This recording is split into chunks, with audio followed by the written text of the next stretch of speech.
Hello and welcome to episode 2 of Radiant Kitchen. Thank you so much for joining me. I truly appreciate it.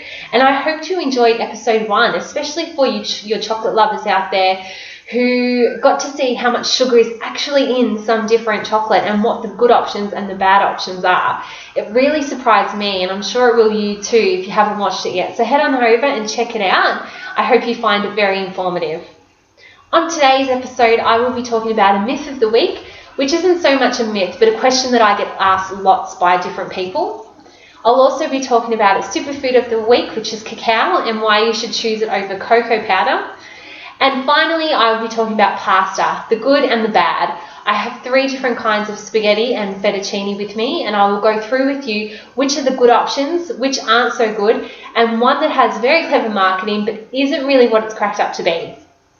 So let's dive into it. So the myth of the week is all about whether to exercise on a full or empty tummy. Now the answer is very simple. It is whatever your body can manage. I know with me personally, I can't have anything in my belly before exercise. I feel sick. When I used to work at the gym, I had a coffee and about 5-10 minutes later, I got asked to help participate in a boxing class. I felt sick about 10 minutes into the class for the rest of the 45 minutes. It was really uncomfortable, really unpleasant, and not a way that you should be exercising. You're worried about whether you're going to vomit or not. So definitely food in the tummy is not good for me. But saying that, I have clients that come and see me and they feel sick if they don't eat.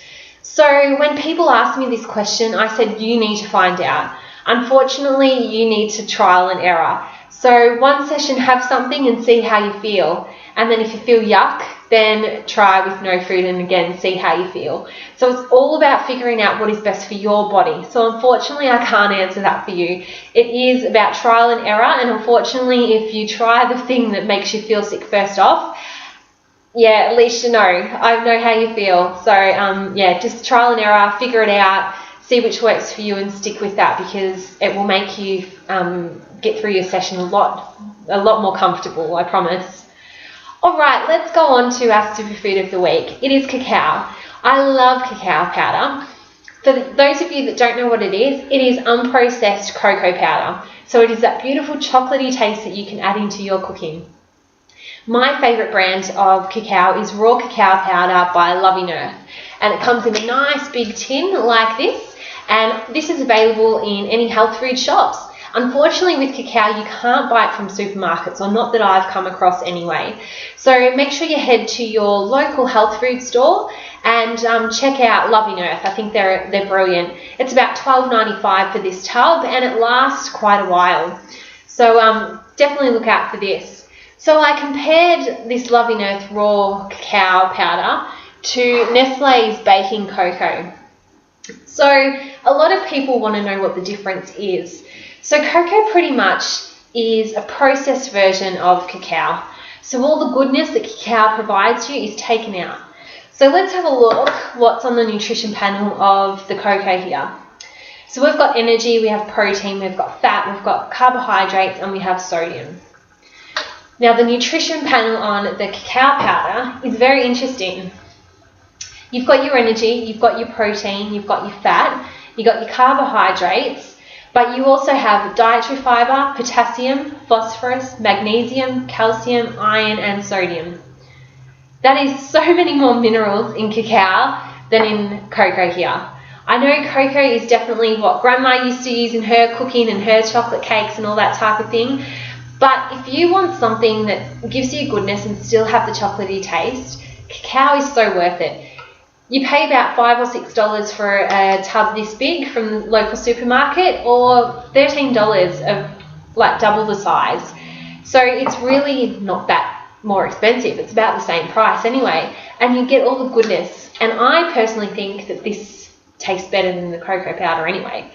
So I definitely highly recommend that you look into getting some cacao and getting cocoa out of your pantry. You don't need it. This does exactly the same thing, but you get all the goodness. So I hope that helps explain a little bit more about cacao powder. So lastly on today's episode of Radiant Kitchen is all about pasta. Now, pasta is seen as a baddie. It's a carbohydrate, it's high GI, so it burns quickly and then you drop quickly. It doesn't keep you full. but it's something that you just kind of can't get away from. People love pasta, and that is absolutely okay. It's all about making swaps, not cutting out. That's what I'm all about. Switching and just getting some knowledge about what the healthier option is instead of cutting out a thing that you love completely. So today I have 3 types of pasta. I've got your typical spaghetti, just instant spaghetti from San Remo. It's, just normal spaghetti. I have wholemeal spaghetti, again from San Remo. So this is wholemeal. And the one that I was talking about with the clever marketing is Veta high fiber fettuccine. So it's got the word high fiber in it, but to be honest, it's a bit of a marketing gimmick, and it's quite clever really, because you see that and you think that it's better for you than the other type of pasta, but it's actually not. So I just want to go through quickly. With normal instant spaghetti here, there is absolutely no fibre in this at all. It's like white bread, white rice. There is no real fibre or any real goodness in normal white pastas, not just spaghetti, any sort of pasta. So there's just no real reason to have this, to be honest. Let's go on to the high fibre fettuccine here. On the packet we have 6.4 grams of fibre per 100 grams, so it's about 6% fibre in this high fibre packet. Let's see compared to the normal spaghetti.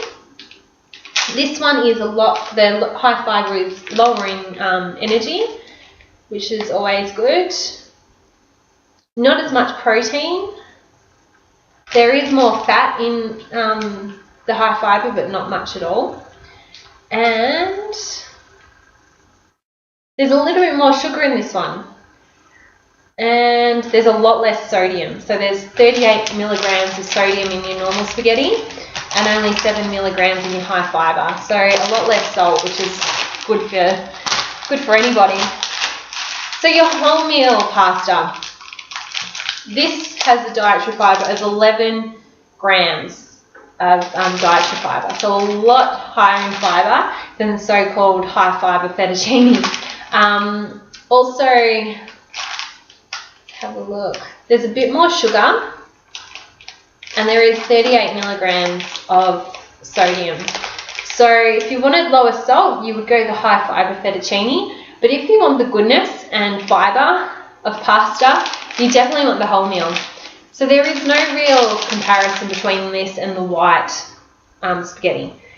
This tastes just as good. The thing that I do find with wholemeal, not just pasta but also rice, it is a little bit harder than white rice and white pasta, but it's got nutritional benefits, and it's like bread. Who of you eats white bread? I know I don't. I haven't eaten white bread for years. I only eat multigrain and seedy bread, or as my husband calls it, my birdseed bread. So there is no need to have white flour in your diet. It's just not good for you. And I just highly recommend that you switch over to wholemeal pasta if you can. And if you're struggling with the taste and the texture, you've always got this middleman here being high fibre, but just remember it's not as high as your wholemeal. So that is all from me for today's episode of Radiant Kitchen. I hope you enjoyed it. I hope I helped you out with some interesting information and interesting facts. So have a wonderful day, and I look forward to seeing you next week in episode 3. Thanks. Bye.